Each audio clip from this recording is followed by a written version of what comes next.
Olá, minha gente do YouTube, também do Facebook, porque eu costumo sempre postar meus vídeos no Facebook, na minha página Zé A Sombra que Fala, e no YouTube, que é esse canal no qual estou me apresentando agora, novamente, né? É Zezão Professor Malaca. E ultimamente eu tenho sempre falado, meu nome é José Hélio, eu comento no canal Zezão Professor Malaca. Então hoje eu hoje não vou falar de política, mas vou falar só uma notícia que, que eu vi agora cedo no meu celular, onde tem um destaque de uma notícia do jornal O Globo, né, que eu não vejo, eu não tenho acesso a ele, mas tem os destaques que aparecem para mim, que tá lá assim: Lula e Janja são destaques nas redes sociais. Né? Hoje eu concordo com a Globo, com o Globo, né? Na verdade é um braço da Rede Globo também. Eles são destaque mesmo. Vocês estão certos. Só que pro lado negativo, tá bom? Então é assim. É porque eu não gosto deles, viu, gente, que eu tô falando. Tem nada contra a presidência dele, que siga, termine a presidência dele. Mas quando chegar a hora da gente poder trocar ou não, sei lá, Deus que sabe, com certeza o meu voto ele não tem. Né? Ele não, e quem achar que deve votar para ele, tudo bem, concordo também. Então, mas hoje eu vim mais para contar uma história de quando eu era um adolescente ainda. Eu tinha 7 anos de idade. Foi em 1960 esse acontecimento. Mas antes eu quero deixar aqui um abraço para minha neta Carla, que está lá longe nos Estados Unidos, né, longe de mim. Eu tô com muita saudade dela, do Antônio, do irmão dela também, o João Vinícius, e também nunca esquecendo o meu amigo Marcos, o Marquinhos do Rio Novo. Forte abraço, meus amigos, meus netos. O Rômulo também, estava esquecendo do Rômulo, né?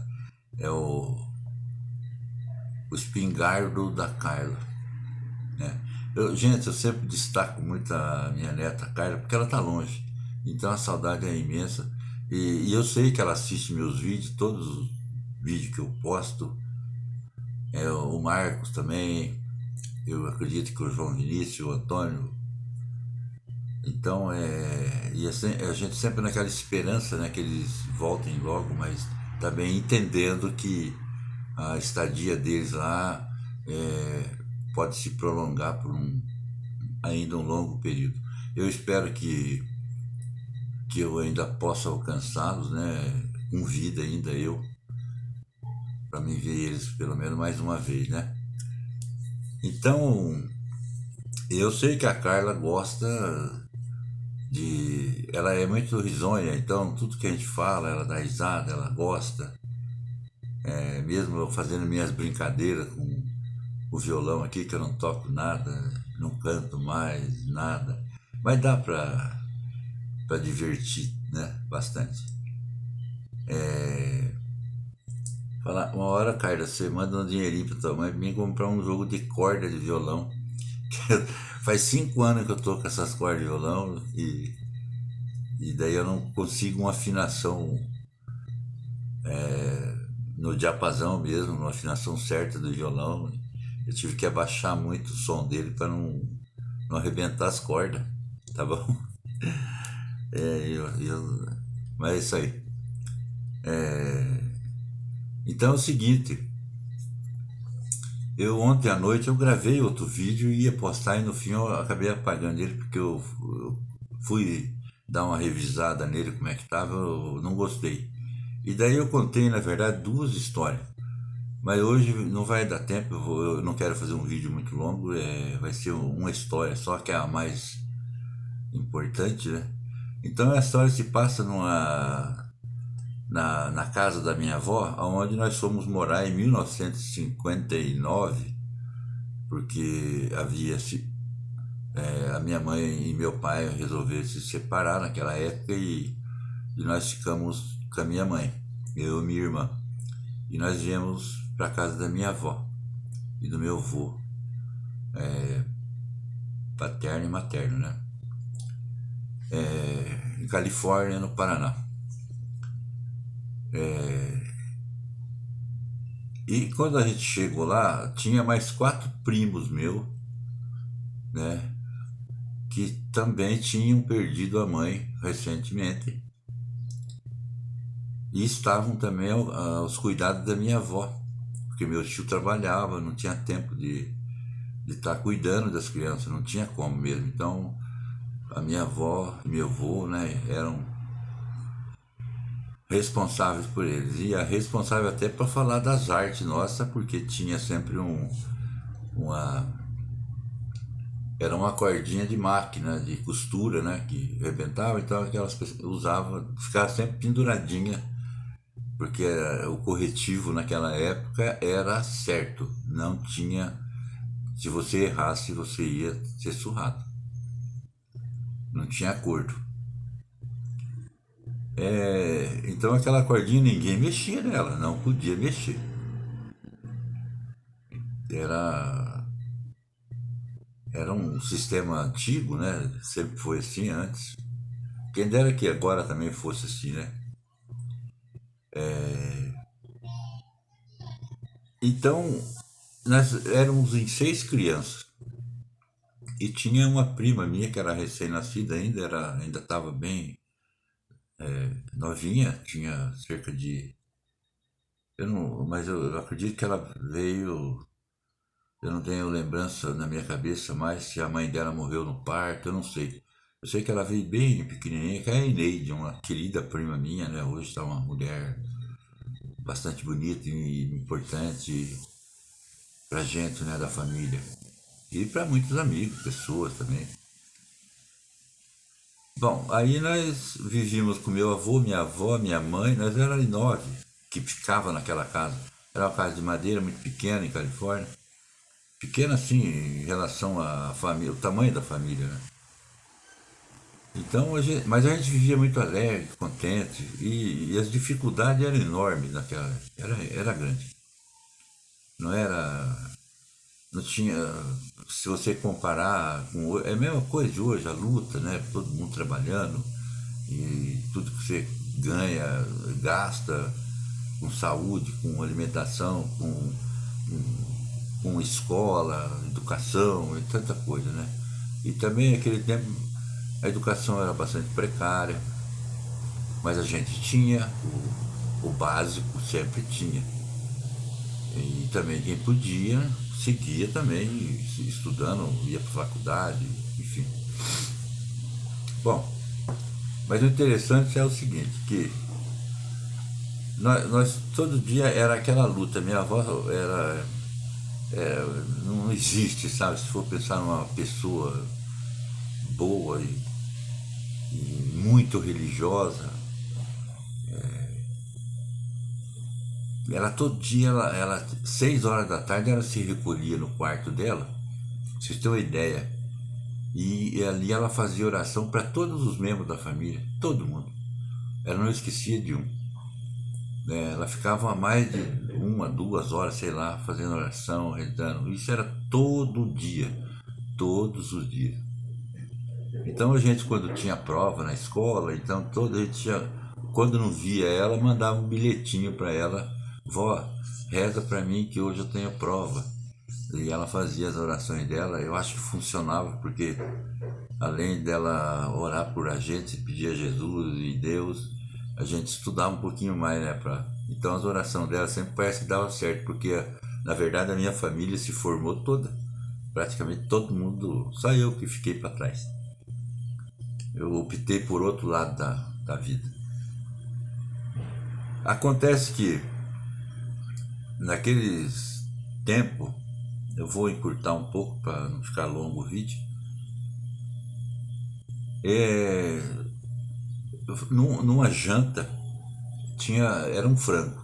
Esse frango era, naquele tempo era só frango caipira, né? Um frango grande, bonito. E de vez em quando a gente comia carne, não era direto não, não tinha carne direto. Eu me lembro de muitas vezes eu jantar, eu com meu primo, porque a gente ficava na hora ali por 5 horas, 5 e pouco, que era janta muito cedo, porque minha avó se recolhia para fazer as orações dela. Mas tinha minha mãe também que estava acompanhando, então a gente ficava sentadinho esperando o prato da gente. E eu lembro de muitas vezes não tinha carne para comer, era arroz, feijão, esse era o básico, e almeirão, salada de almeirão que vinha geralmente era do sítio, da fazenda, lá onde tinha café, e aquilo nascia por lá, ninguém plantava, mas sempre vinha porque tinha tio meu que trabalhava lá, e tinha esse meu tio que era pai dessas crianças também, que era administrador da fazenda de café, e sempre trazia. Porque ele tinha casa na fazenda onde ele morava, mas daí veio a falecer a mulher, as crianças veio para cá, então só parava ele na casa. Né? Até que depois ele veio a se casar novamente, e daí então voltou a família junto. Bom, e quando matava um frango, os pedaços do frango era tudo certo para cada pessoa. Cada um comia um pedaço que escolhia, mas primeiro escolhia os mais grandes, os mais velhos. E depois vinha as crianças. Então, geralmente para as crianças era a costela do frango, enfim, mas a coxa, o peito já era determinado para determinada pessoa. Meu avô, tinha dois tios também que sempre estavam lá, geralmente estava lá. Não dormiam às vezes lá porque não cabia, mas dormia em outro lugarzinho. Eles trabalhavam também, né? Então, como a gente só. Eu me lembro que eu falei, puta merda, eu nunca como uma coxa de frango, nem peito, nada, a gente só come a asa ou. A minha avó comia só o pescoço, porque a coitada ela falava que gostava do pescoço, mas era mentira dela. Ela mentia para deixar a gente contente, porque comer pescoço de frango é bom, mas quando tem uns 3 ou 4 ou 5, sei lá, porque não tem muito pouca carne. Mas ela fazia aquilo porque era muita dificuldade e para ninguém brigar, então era assim. Então, um comia a coxinha do frango, outro comia a asa, outro comia a costelinha ali. Mas nesse dia, o que que eu fiz? Eu fui na panela, ninguém estava vendo, e peguei uma coxa de frango. Peguei uma coxa de frango e saí escondido, fui debaixo da mesa da sala, sentei. Aquele tempo a luz elétrica lá era a mesma coisa de um tomatinho ligado, sabe? Era fraquinho, era escura. A usina hidrelétrica de Califórnia era perto ali no rio, me esqueço agora, não vou lembrar. Taquara, sei lá, Pucaraninha. Então era fraquinha aquela luz. E já estava na hora da luz estar ligada mesmo, porque já estava escurinho, né? Eu debaixo da mesa, peguei e ruí aquele osso, comi a carne da coxa do frango. Isso eu não tinha jantado. Lambi tudo que podia, até aquelas cartilagens, tudo ali, porque criança sabe como é que é, ele não deixa nada mesmo no osso da- do frango, né? E o que acontece? Eu não podia jogar o osso no chão nem sair com ele, então eu peguei e pus o osso debaixo da mesa. Tinha uma trava, porque essa mesa tinha uma gaveta. Então tinha uma trava de fora a fora nessa, duas, né, até, umas tabuinhas, onde a gaveta ia ali se assentar, acomodar a gaveta. Eu coloquei aquele osso de frango ali naquela trava. E daí saí dali, tudo bem, e aquilo passou. Passou muito tempo. Lá um dia estavam limpando a casa, puxaram a mesa para cá, e a minha mãe, né, geralmente estava limpando a casa para ajudar a minha avó, e aquele osso caiu no chão. Caiu no chão, a minha mãe olhou e se assustou, né? Viu aquele osso, se assustou. É, já chamou minha avó. E eles eram muito supersticiosos.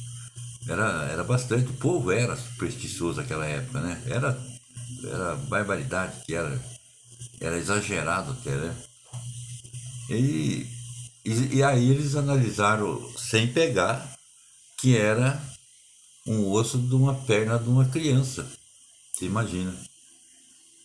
E daí já falaram, era macumba, era algum trabalho, alguma entidade tinha feito algum mal para nossa família ou para algum membro dela. E eu não podia falar que era eu que tinha feito a arte, que eu tinha comido e largado aquele osso lá.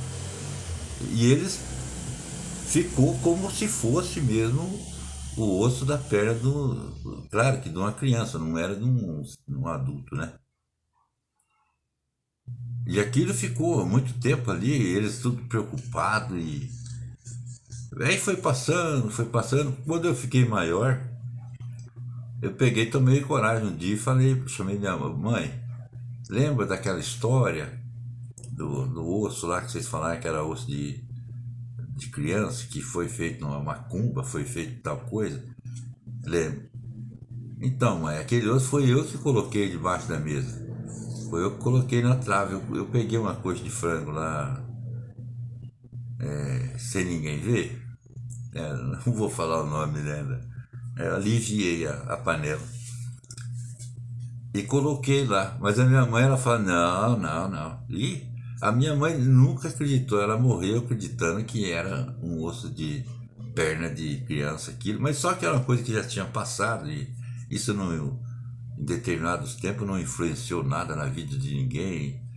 Mas ficou aquela história. A minha avó também, coitada, acho que morreu pensando que era isso também, né? Então é engraçado.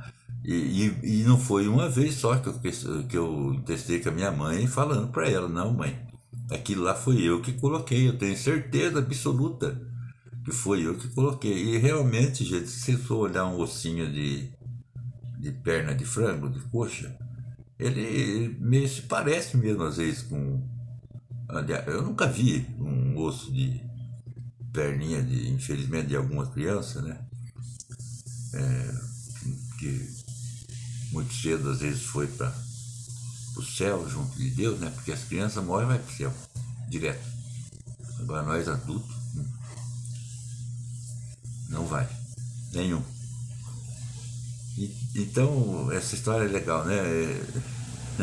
Coisa de criança. E meu avô também, meu avô, nossa. Meu avô era um homem brabo. Ele era muito bravo. Mas ele era bravo e bom, sabe? Só que ele era muito sistemático, muito sistemático. A gente, se ele estivesse na sala conversando com alguém que passasse na frente, podia saber que você ia levar um croque na cabeça, e já levavam até um xingo aí de vô, né? Que ele não gostava, ele era de. A nossa família era uma família tradicional de Minas, do pai dele, né? Que era uma pessoa importante em Minas. E aquela tradição, é claro que foi passado para os filhos, depois veio passando para os netos, e assim. Tanto que eu vim ser uma pessoa mais coerente, mais moderno e educado, já quase ficando velho. Porque daí eu fui aprendendo que aqueles dogmas criados pela família que vem de centenas de anos a minha, que meu filho já pesquisou, então a gente tem uma linha assim de parentesco muito grande para trás, a gente sabe muita história, né? Até meu bisavô, o pai dele, mas ele era uma pessoa muito influente também na região dele, em Minas Gerais. Então meu avô foi criado naquele sistema e ele viveu aquilo, né? Mas ele era bom também, sabe? Ele tinha o costume de dar um croque na cabeça da gente com esse dedo assim, ó. E batia que tá, e doía pra caramba, sabe? Ele não podia fazer mais do que isso, porque bater em nós ficava por conta da minha mãe, nos filhos dela. E quando apanhava eu e minha irmã podia saber que os outros iam apanhar também. Porque às vezes nem tinha culpa, mas apanhava também. Porque meu tio daí criava aquela briga, um atritozinho de filho, dos pais, né? Dos filhos não. Nós a vida continuava, nós só apanhava e ficava de castigo lá e beleza. E também eu quero lembrar também de uma prima minha, duas, três, desses quatro filhos que era primo, que era a Eleni, que era mais velha, a Eni, que recentemente faleceu, infelizmente, e o Célio, nós chamávamos ele de Celinho, porque tinha o tio dele, que chamava Célio também, então o pequeno era o Celinho. E a Eneide, que era a caçulinha, né, que minha avó ajudou a criar. Então eu quero deixar também um abraço bem grande meu, um beijo no coração desses quatro que eu consegui viver com eles, cresci um pouco com eles, aprendi a contar até 100. Foi com a ajuda da, eu não sei, mas eu para mim que era a Eleni ou a Eni. Eu acredito até que seja a Eleni, que de noite a gente ficava deitado e ela ensinando nós do outro lado lá, ela falava e nós ia aprendendo também. Nós estava recém começando, né, nosso primário e a gente aprendeu muito com ela. Muito bom mesmo, que saudade. Um forte abraço para esses primos meus. E também não esquecendo que, após meu tio levar essa família dele, já grandinha, para onde ele morava, na fazenda, que era próximo até da cidade, muito próximo mesmo. E daí veio a nascer os outros primos, que veio a Evilma, a Elaine, veio a Elis, o Leandro, o Carlos, tem mais uma. Esqueci agora. Mas normalmente eu nunca esqueço, tá? Moram dentro do meu coração. Então eu peguei no colo essas crianças todas, que eu já era bem maior, né? E foi muito bom. Que saudade. Forte abraço, beijo no coração. E até um próximo vídeo que eu venho contar mais uma história de quando eu era pequeno. Beleza, meus amigos? Bom domingo a todos.